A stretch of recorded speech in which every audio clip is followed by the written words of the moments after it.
Hi, everybody. Thank you for joining us for our coaching conversations.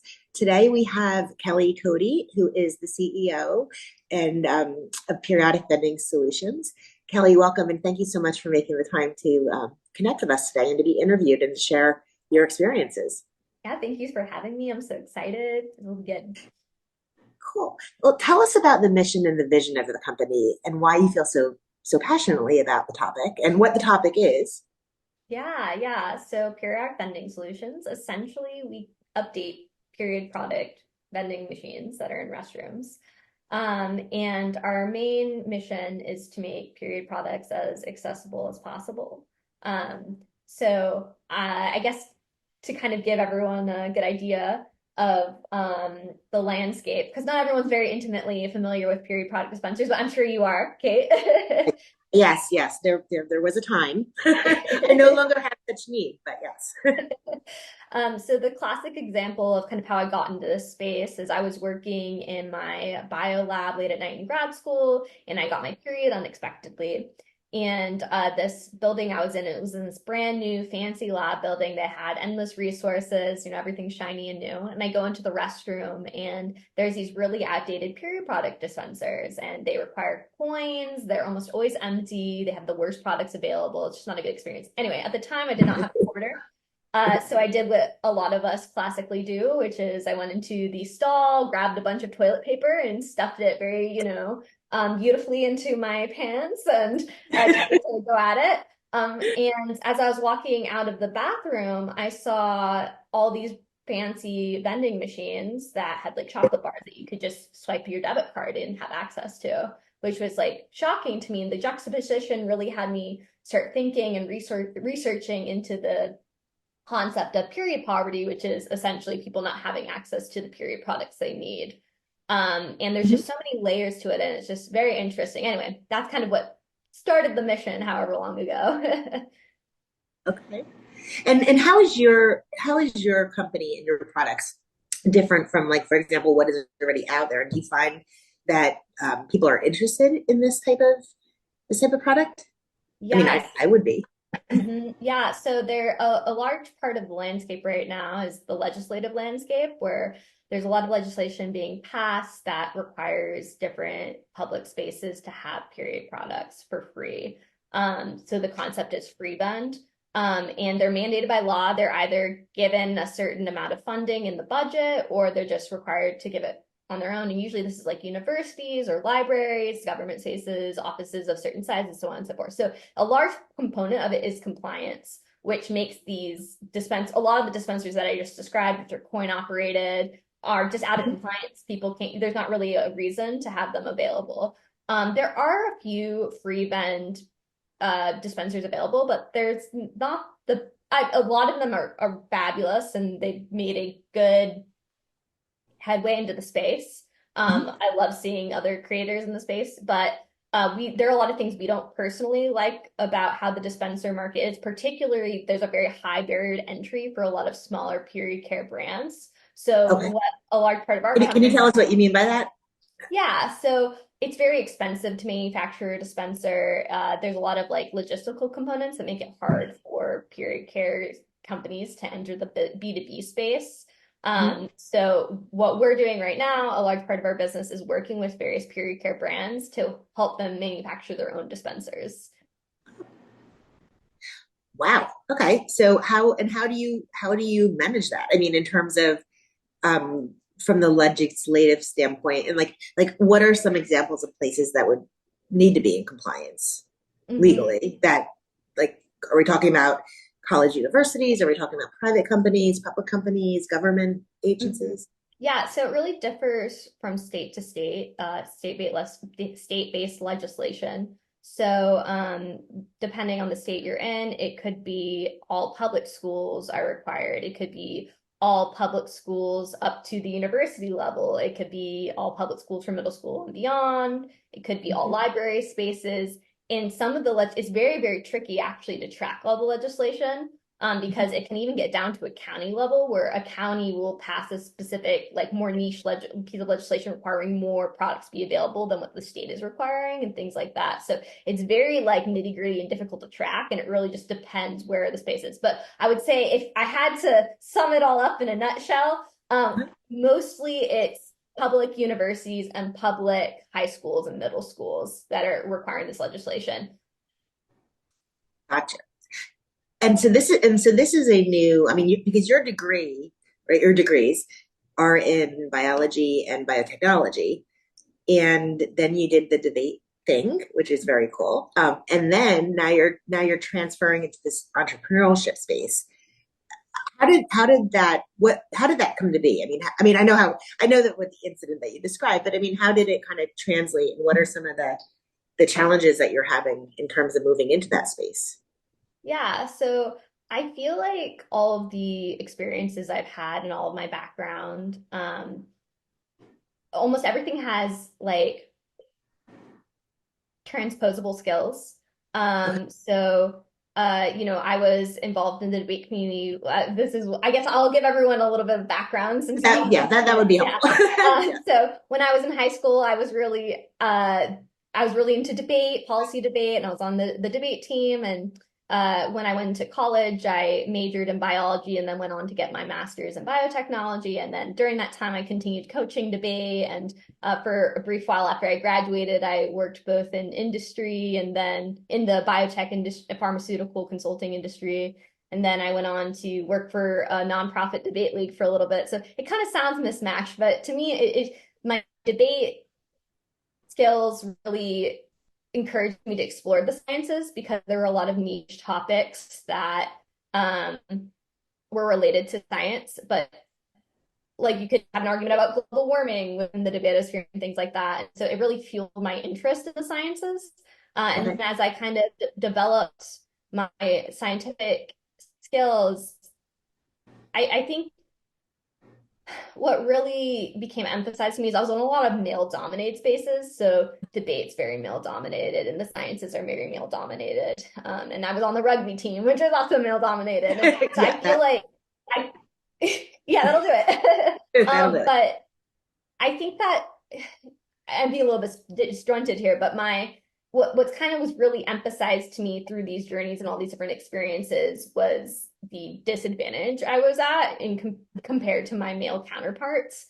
Sure. And we were kind of just you were a part of your question was what are some of the issues you're facing now and kind of Mhm. growing into this entrepreneurial space, especially since it kind of is connected to my background, but not exactly. I kind of a trend I keep seeing is this gender discrimination. So something that continually happens is my business partner, his name is Austin. He's a cis white male, and it just seeing how people interact with me versus him on calls, how bills are directed. Bills will always be directed to him. People will always put his name on the account, even if I've been the one facilitating the entire conversation and been like the primary email contact and things. It's very interesting how he's like the default in a lot of people's mind, even if when I'm talking with them, in the moment, it feels like they're taking me seriously.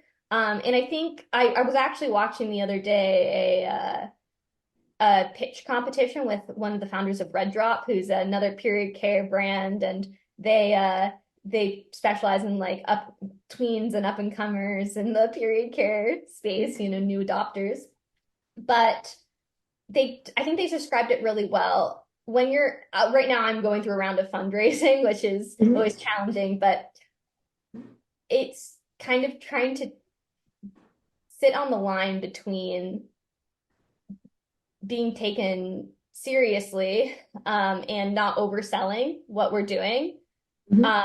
versus a lot of them want you to come across as confident and tout this large vision. And I feel like as a woman, a lot of the time I'm not taken as seriously. And since I'm trying to like emphasize that I do have this attainable vision, I don't want to tout how awesome I think it can be, if that makes sense.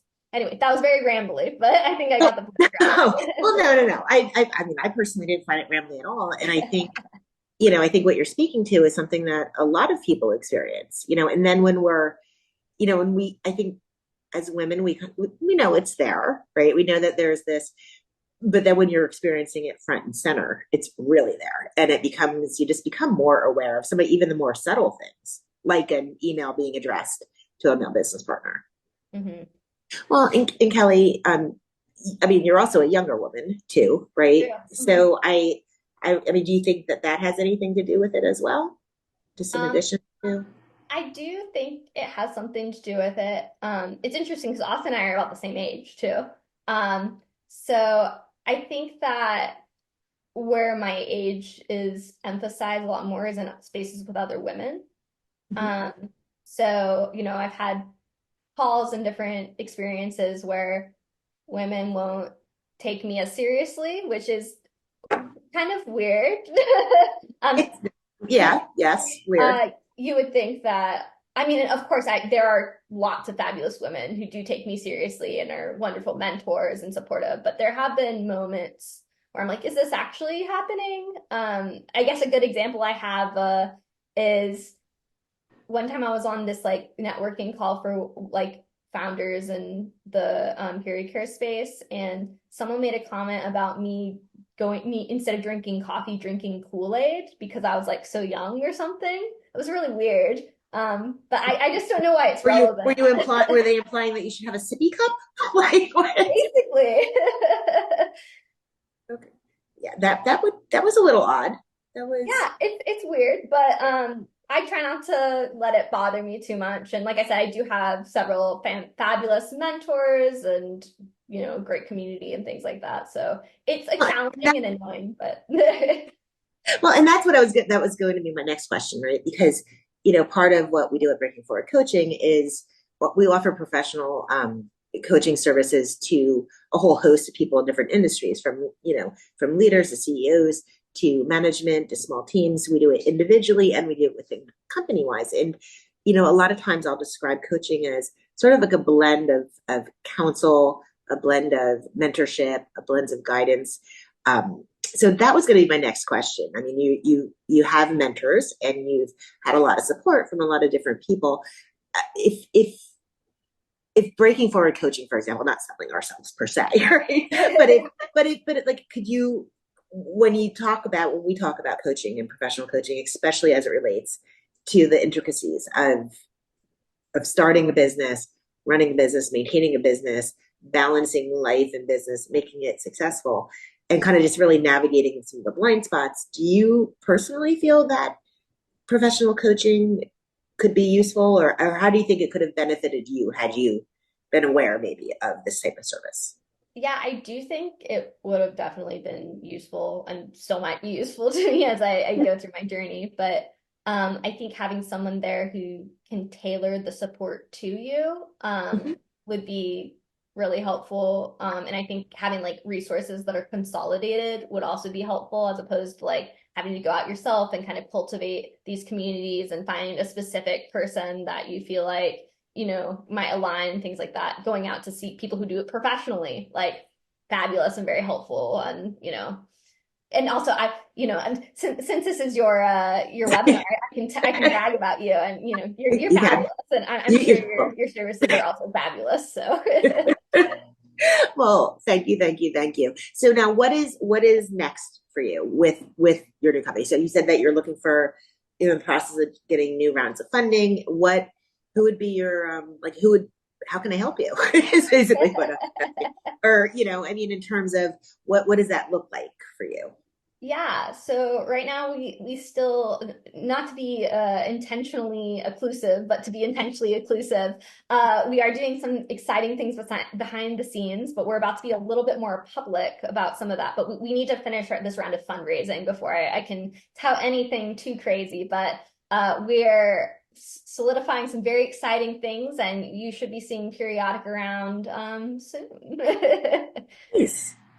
Well, I'm looking forward to it. And I do want to say I saw, I don't know if it was, I believe it was your company's Facebook post about your experience just not too long ago with regards to being in a bathroom stall and seeing the aromatherapy Yes. situation, which makes sense and like good. Yes, we need nice smelling environments, Yeah. but when it's glaring, right? When you look at what's going on, what's needed, what's not being offered, and then seeing something like that that doesn't seem as necessary. Well, it was shocking to me too. I guess for everyone watching, I was in a airport restroom and they had this hand swipe where you could inside the restroom stall where you could have it release like air freshener, but there were no period products anywhere in the restroom. Like I think in one of them, because I went into a few different restrooms because I'm weird because I own a period care company, but one of them had like the classic coin operated machines, but it was just so weird that someone thought to like invest in this air freshener like prior to investing at, like in period care. I don't know. So strange, but yes, it's just insane what people prioritize. And I think a large part of that, I try to give people the benefit of the doubt that they're just maybe not educated, and maybe a lot of people making these decisions don't have period care at the forefront of their mind, and it probably wasn't a nefarious decision. At least that's how I like to think about it. So how do you, like, how do you educate people about the fact that this is a real issue, right? And I mean, there's a lot of women in our country of of menstruating age. I mean, how do you kind of go there? I mean, how do you bring attention to this? I mean, outside of what you're doing, like with me and various other things that you're doing, like, what Yeah. does that? So I will say something fabulous about the period care community that I found is everyone's very collaborative and excited to lift one another up. So I think continuing cultivating that community is just like good. And I feel like a lot of those companies like various period care companies like August, they're really great at like branding and they're really strong advocate of getting rid of the tampon tax and using all the resources to have this larger vision. Like Period, the nonprofit, like they have a lot of educational resources, and they're also a lot of the drivers of this like legislative push to require mandate like period care Okay. um in these spaces. So that's one large part of it. But I think like on an individual level, just meeting people where they're at. And I think some people, like I said, it's just a thought that's never occurred to them. Or like, I think a large part of this discussion is also like people who are non-binary or transgender, if they're in restrooms, like they also need access to period care products. And like that's a thought that not a lot of people have had.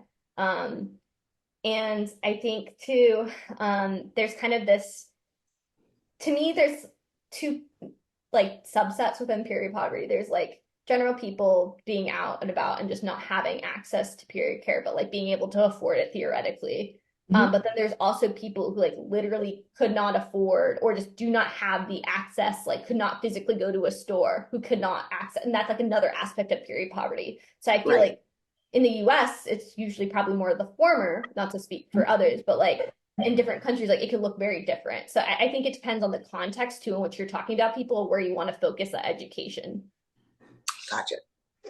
Well, I am very, very excited for you and your new company. And I know this is going to sound like like very non-business like, but I'd like to give a little shout out to Ona and Diane, who who are our mothers and who have known each other forever and ever and ever. And I strongly suspect have been very influential in our professional growth, just via our personal growth and being aware of things as women and what's needed and kind of looking for those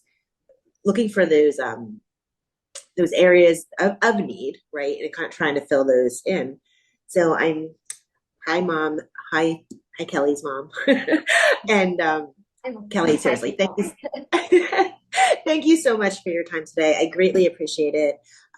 I'll include when this gets uploaded to all our socials, I'll include your website and good luck to you and thank you. And please keep me posted on everything.